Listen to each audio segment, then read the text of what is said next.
I had always prided myself on being responsible, considerate, and cooperative in my relationship with my wife, Sarah. We shared everything: meals, chores, decisions, and I thought we had a balance that worked for both of us. At least, that's what I believed until one evening when a seemingly small argument revealed just how differently we viewed respect and boundaries. It started on a quiet Saturday morning.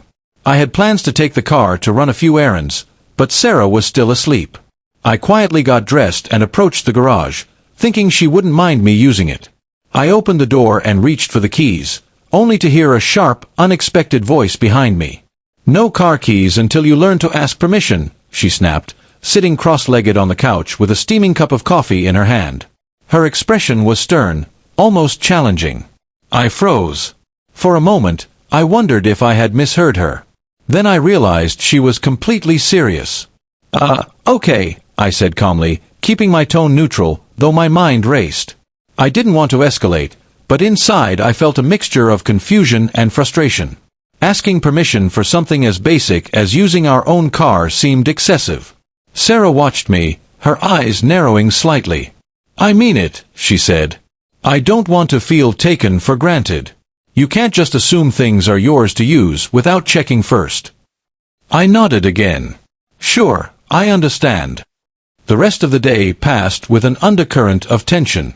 I went about my tasks, but the incident lingered in my mind. I kept asking myself, was this about control? Or was it about teaching respect? The more I reflected, the more I realized that this small interaction held a larger lesson about boundaries, communication, and mutual respect. By the evening, I decided it was time to address it, not with confrontation, but with clarity. I wanted to communicate that I understood her perspective while also asserting my own sense of fairness. "Sarah," I began gently as we sat down for dinner, "I get that you want me to ask first. I really do. But I also think we need to talk about why that matters and how we approach it in a way that feels fair for both of us." She looked at me, curious but slightly defensive. "I just want to feel respected," she said. "It's frustrating when I see you using the car or doing things without thinking about how I feel." "I get that," I replied, maintaining eye contact. "And I respect your feelings. But I also need to understand the limits. Asking for permission is one thing, but if it becomes a rule for every small action, it can feel like control rather than mutual respect. I want to make sure we're not just reacting emotionally but creating a system that works for both of us."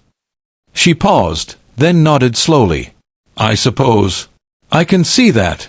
I just get worried that you take our agreements or shared possessions for granted sometimes."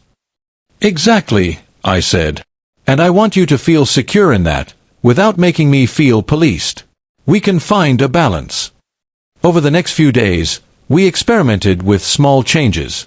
I asked before using the car, not as a grudging compliance, but as a gesture of respect.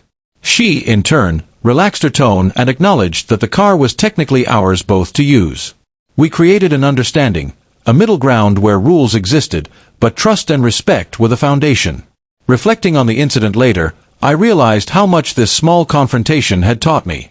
Boundaries aren't just rules.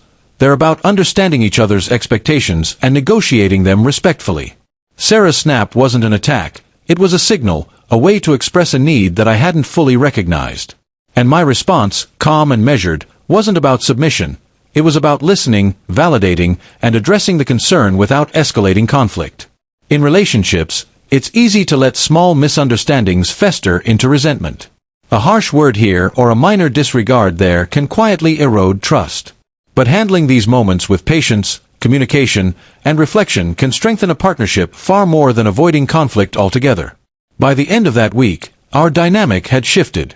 Sarah and I were more aware of each other's triggers and sensitivities. I realized that the real lesson wasn't about car keys or permission. It was about empathy, mutual respect, and creating a home where both voices mattered equally.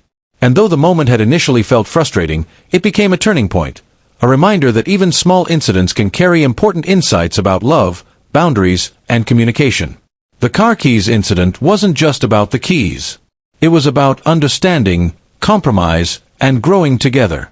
From that day on, whenever minor disagreements arose, I approached them differently. I listened, considered the underlying concern, and responded thoughtfully. Sarah noticed the change, and so did I. Our relationship deepened not because we avoided conflict, but because we learned to navigate it with respect, patience, and empathy. That single sentence, "No car keys until you learn to ask permission," became a symbol of something much larger: the power of boundaries, the importance of communication, and the strength of responding with dignity rather than anger. And in that, I found not only a solution but a lesson that would stay with me far beyond the garage and the keys.